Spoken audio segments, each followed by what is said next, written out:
총선이 21일 앞으로 다가오면서 여야 대표들의 선거전도 불이 붙고 있습니다. 한동훈 위원장은 어제 수도권 최대 격전지 중에 한 곳이죠. 한강 벨트를 찾아서 지원에 나섰습니다.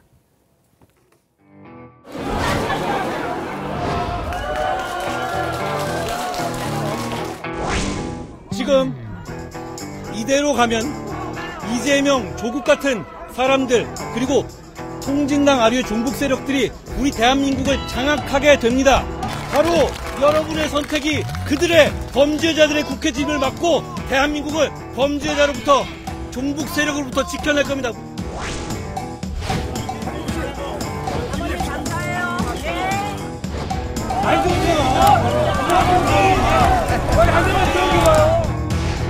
여러분, 우리가 오늘부터 22일 동안 여러분을 위한 승리를 위해서 서서 죽겠다는 각오로 절실하게 뛸 겁니다. 동작의 미래 저희가 책임지겠습니다.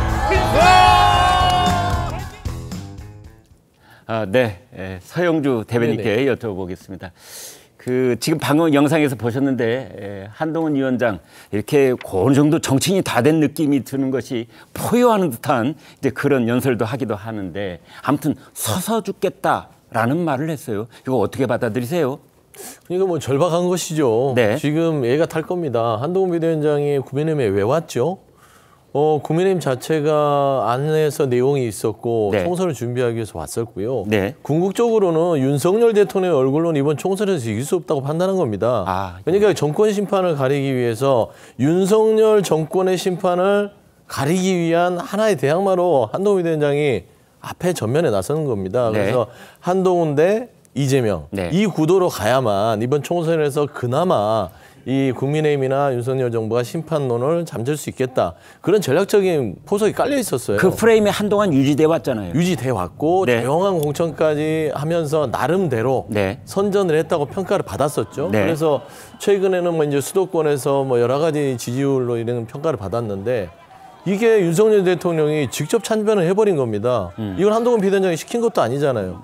본인 스스로 이종섭 전 장관에 대해서 호주대사를 임명하고 그다음에 황 수석에 대한 이런 발언들이 같은 한 문구이거든요. 이종섭 대사를 이제 호주 대사로 임명했다는 것 자체가 선거 개입은 아니잖아요. 선거 개입이 아니라 결국에는 윤석열 대통령이 숨겨져 있다가 본인 스스로 그 사건으로 인해서 드러나 버린 거죠. 원치 않았지만. 그렇죠. 그러면 국민들이 한동훈 효과로 인해서 잠깐 잊어먹었던 겁니다. 윤석열 대통령을 원래 심판해야 되는데 이번 총선에서 아닌데 한동훈 비대위원장 국민의힘의 간판으로서 좀 나쁘지 않은데 라는 어떤 착시 현상을 갖고 있다가 이종섭 전 장관, 뭐 런종섭이라는 그런 별명까지 얻으면서 국민들은 맞다. 이번 총선은 윤석열 정권이 심판하는 선거구나. 그러면서 윤석열 대통령이 눈에 보이기 시작한 겁니다.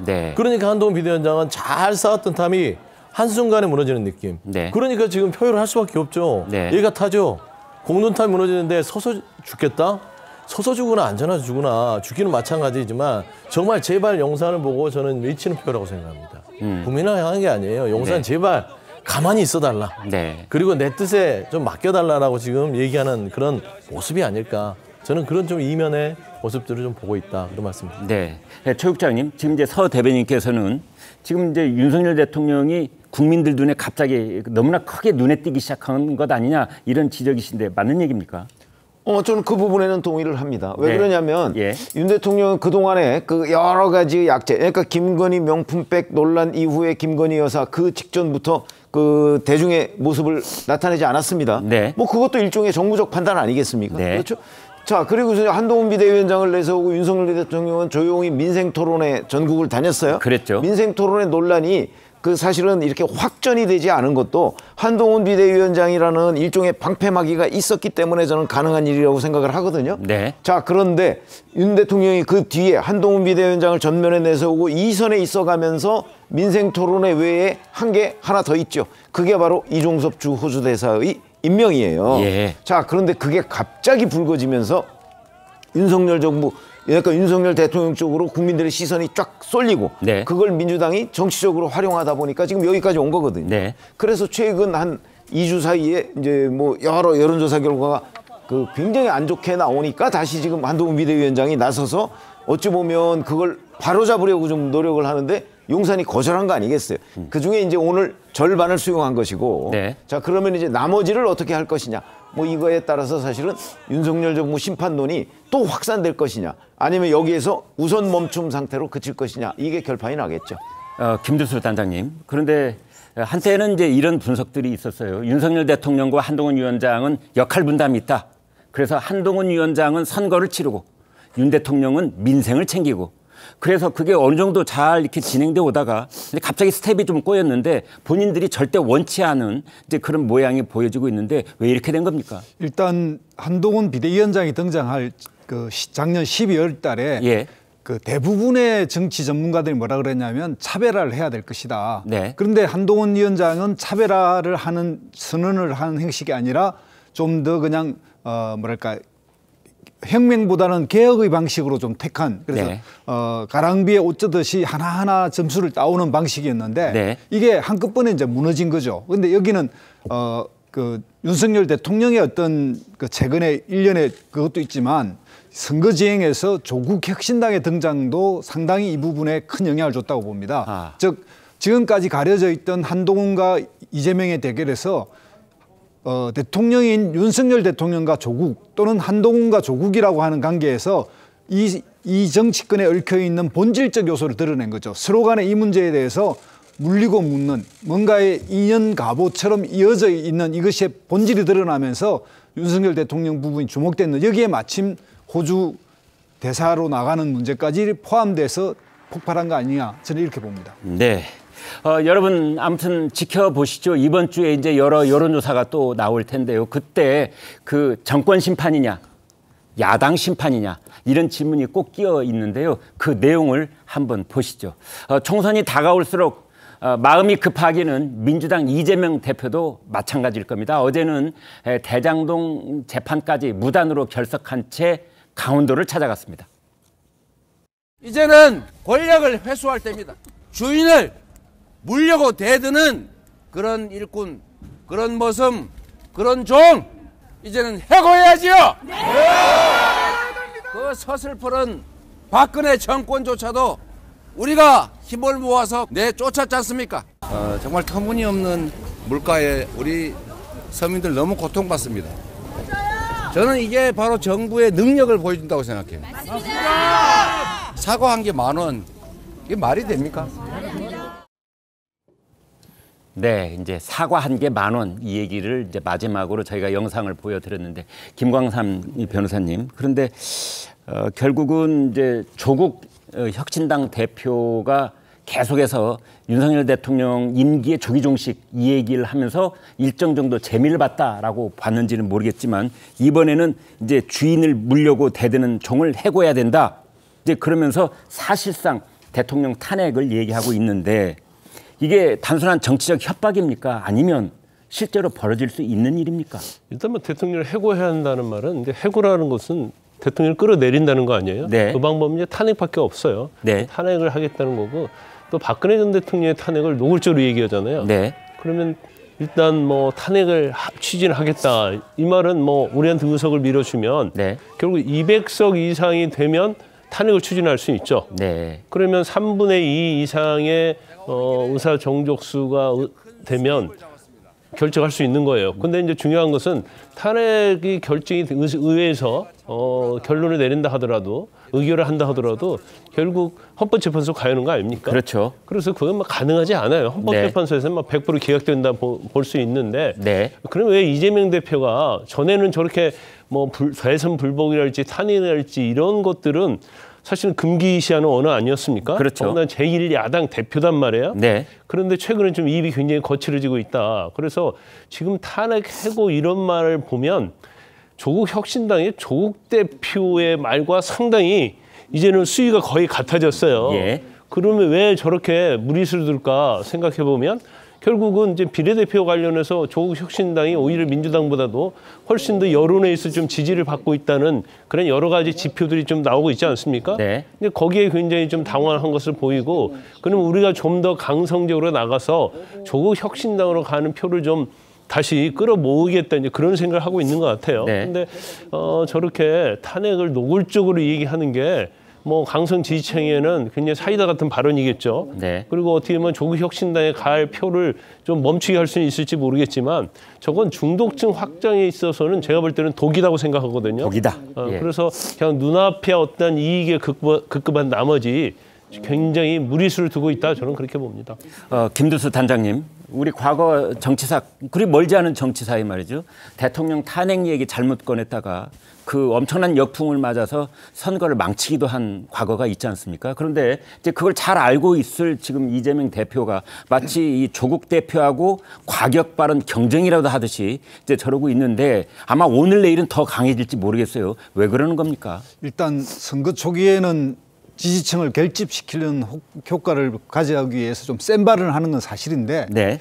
이 수위가 일단 탄핵이라고 하는 단어만 없지 실질적으로 그걸 상징하는 내용을 하고 있고 네. 어쨌든 이거는 조국 혁신당의 최근의 돌풍을 의식한 발언이다 이렇게 생각할 수밖에 없습니다. 네. 앞에서 말씀하신 대로 선거는 특히 양당이 경쟁할 때는 51%를 가져와야 이기는 거지 않습니까? 네. 그러면 중도와 이걸 바라보는 좀 더 부동층, 우리 그 국민들이 대충 생각하는 어디를 찍을지 아직 결정하지 않은 사람들 입장에서의 판단이 좀 필요하고 네. 그런 것 측면에서 보면 가능한 수권 정당이 되기 위한 모습은 좀 더 대안을 내고 네. 민생을 챙기고 그리고 좀 더 이런 부분에 대해서 누가 상대가 나쁜 사람이라고 하는 경쟁과 함께 네. 동시에 나는 이런 것이 준비되어 있다 이런 것이 좀 필요합니다. 그런데 이제 이재명 대표가 이 부분보다는 상대를 공격하는데 좀 능수능란한 분이라서 공격이 방어다 생각하고 하시는 것 같은데 좀 더 시간이 지나기 전에 좀 더 수권 정당, 수권이 가능한 야당으로서의 모습으로 좀 돌아가는 그런 자세가 필요하지 않나 이렇게 생각이 듭니다. 네. 방금 두 분 말씀을 들어봤는데 그 공통점은 이제 이러한 강성 발언들이 우리 중도층 유권자들에게 호소력이 있겠느냐. 그것은 결국은 이렇게 상대편 물어뜯기보다는 민생을 챙기는 그 민생 대책을 누가 더 국민들께 감동을 드릴 수 있는 방법으로 내놓느냐일 것이다라는 점을 짚어주셨는데 여기에 누가 이의를 제기하겠습니까? 이재명 대표는 총선 목표에 관련해서도 구체적인 수치를 언급했습니다. 들어보시겠습니다. 목표가 있으신지? 반드시 달성해야 될 목표는 일당을 하는 것입니다. 좀 더 욕심을 낸다면 민주당 자체로 151석을 하는 것입니다. 최대 목표라고 할 수 있겠습니다. 네, 과도하게 엄살을 피우느냐 아니면 실제보다 더 부풀려서 얘기를 하느냐 뭐 두 가지 방식 다 이제 선거 차원에서는 하나의 전략이다 볼 수가 있겠는데 엊그제만 해도 153 플러스 알파 뭐 그러다가 조국 혁신당까지 합하면 뭐 170 이런 얘기를 하다가 이제 이재명 대표는 서너 발짝 뒤로 물러선 얘기를 하고 있는데요. 최지연 기자. 예, 어쨌든 이제 다 국민들에게 오만하게 비춰서는 안 된다. 그런 여론들이 작동을 하는 거고요. 그래서 내부적으로도 입단속을 철저하게 시키고 있다고 합니다. 매번 네. 선거 때마다 그렇지만 내부적으로 조사되고 있는 수치 또 과도하게 부풀려진 수치들은 외부로 발설하지 말아주라. 이런 얘기를 이제 안에서도 조치를 한다고 하는데요. 이 151석 숫자 같은 경우에는 이재명 대표가 사실은 1월 달에 피습을 당한 직후에 기자들과 만난 자리에서도 올해 4월 총선 목표치 몇이냐 이렇게 물었을 때 처음 꺼냈던 숫자가 바로 이 151석입니다. 네. 상징적인 숫자인데요. 앞서 싱크로 보셨지만 원내 일당을 하는 게 일단 최대 목표. 그래서 국민의힘 여당이 과반을 가져가는 것을 막기 위한 최소 수치가 151석이다. 이런 선거 어떻게 보면 공략적인 측면에서의 발언, 워딩이라고 할 수가 있겠는데요.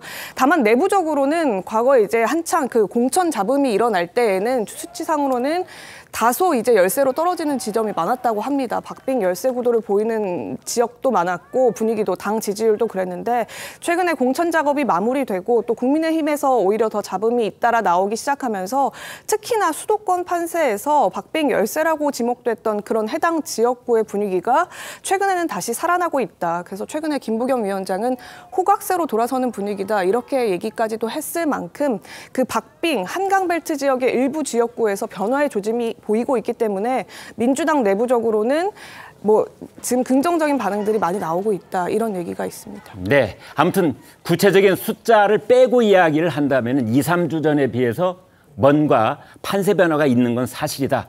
이렇게 결론을 내릴 수도 있을 겁니다. 최백목 국장님, 네. 이제 선거 경험이 많으시니까 이런 비슷한 장면도 과거에 다 보셨을 텐데 개인적으로 지금 판세 어떻게 보십니까? 이해찬 공동선대위원장이 이렇게 얘기를 했더군요. 뭐 네. 연못에서 김이 나기 시작하면 우리가 이기는 것이다. 근데 김이 난다. 뜻이에요? 뭐 그런 뜻이 이제 네. 뭔가 조짐이 보인다. 조짐이 뭐 이런 뜻으로 보인다. 저는 네, 이해를 네. 하게 되겠는데 네. 뭐 결국 선거 판세라는 거 참 예측하기 어렵습니다. 왜 그러냐면 특히 수도권의 경우에는 몇천 표로 이 승패가 갈리거든요. 네. 몇천 표로 승패가 갈리는 거를 여론조사해도 그건 제대로 잡히지 않습니다. 네. 다 오차범위 냅니다, 그게. 네. 그렇기 때문에 뭐 지금 몇 석 하는 거는 저는 뭐 그냥 본인들의 기대를 섞어서 얘기하는 걸라고 보고 네. 다만 그럴 경우라도 저희가 이 지역이 누가 이길 것이냐 뭐 이런 걸 따지는 건 아니고 네. 전체적으로 여론의 흐름을 보면 네. 그 흐름상으로는 지금 이 시점에서는 아마 민주당이 얘기하는 일당 이거는 충분히 가능할 정도의 시점이 아닌가 싶은 생각이 들고요. 네. 자, 그런데 거기에다가 일주일 전하고 또 상황이 다른 것이 지금 조국혁신당이 뭐 거의 10석 가까이 가능하지 않습니까? 네. 이렇게 된다면 그 두 가지를 합치면 과거와는 굉장히 많이 다른 결과를 초래할 가능성이 있어서 네. 저는 아마 용산 대통령실도 이대로 그 선거 판세를 그대로 유지할 수는 없다는 판단 아래 지금 뭐 황상무 수석의 사의를 받아들이고 뭐 이런 여러 가지의 아주 현실적인 대책을 지금 내놓고 있는 것 아닌가 이렇게 판단이 됩니다. 네. 지금 판세 우리 최 국장이 본인이 보시기에 지금 야당이 우세한 것은 맞는 것 같다. 이런 말씀을 해 주셨습니다. 서영주 대변인께 여쭤봅니다. 네네. 자, 그렇다면 이제 3주가 남았는데 지금 판세가 그대로 유지가 되느냐, 또 다른 2차, 3차 변화가 오느냐, 이것도 굉장히 우리 시청자들께서 궁금하실 거예요. 네네. 네. 아니, 역대 선거를 보면 네. 판은요, 2-3번 이상 이 시간이면 출렁일 수 있습니다. 네. 현재까지는 뭐 이제 우리 최 위원께서 말씀하신 대로 네. 야당이 유리한 국면일 수 있지요. 네. 그러니까 윤석열 대통령께서 아주 큰 실수를 하셨어요. 아, 예. 이게 가장 큰 변수고 지금 판을 완전히 역전 양상으로 가게 하는 것은 호주 대사 임명한 게 실수다. 그렇죠. 이건 뭐냐면 외교 결례가 아니라 네. 국민에게 결례를 끼쳤다고 국민들은 느끼고 있습니다. 아, 예. 그렇기 때문에 출렁을 벌였어요. 그러니까 네. 이제 판이 한 번 확 바뀌었습니다. 네. 근데 지금 현재 이제 민주당에서도 얘기하는 것들은 두 가지 모드예요. 겸손 모드로 가는 것이죠. 네. 뭐 그 여야 공이 가는 것들은 중도층에 대한 메시지입니다. 우리 겸손하게 표를 구하는 것이고 절박 모드로 가는 것입니다. 절박하게 이거는 이 우리 집안 내의 지지층을 호소를 해서 이걸 굳건히 하겠다는 그 두 가지 모드들이 작용을 하는데요. 네. 지금 중도층에서 가장 중요하게 생각하는 누가 더 공정한가예요. 그리고 누가 더 상식적인가요? 네. 이 두 가지를 잘 유지해야 되는 것이고 이 공정과 상식은 지금 윤 대통령이 했던 호주 대사 임명에서 여건이 불리한 상황이지만 하나의 변수가 가장 큰 게 있습니다. 막말입니다. 네. 그러니까 21일 동안 이 막말 하나가 터지면요 또 판이 확 바뀌어요. 네. 역대 선거가 그랬습니다. 막말 하나로 접정 지역은 1에서 5% 내에 있는 오차범위 내에 있는 그런 수도권 지역은요. 네. 막말 한 번으로 30-40석씩 날아갑니다. 자기 지역구뿐만이 아니라 그러면 전체 판세. 다 판세가 네. 날아갔고 역대 그런 결과를 왔기 때문에 네. 지금 현재 이 양당에서는 앞으로 선거가 얼마 남지 않는 동안 정말 살얼음을 걷는 것처럼 할 것이고 네. 아까 한 가지 더 보태면 이재명 대표가 지금 좀 발언이 세졌잖아요. 네. 매운맛을 좀 보여주겠다는 것이죠. 왜냐하면 그것은 조국혁신당의 어떤 현상을 보면서 네. 민주당이 가지지 못한 좀 순한 맛 네. 이런 것들을 좀 탈피하겠다는 그런 메시지로 좀 보시면 될 것 같습니다. 알겠습니다.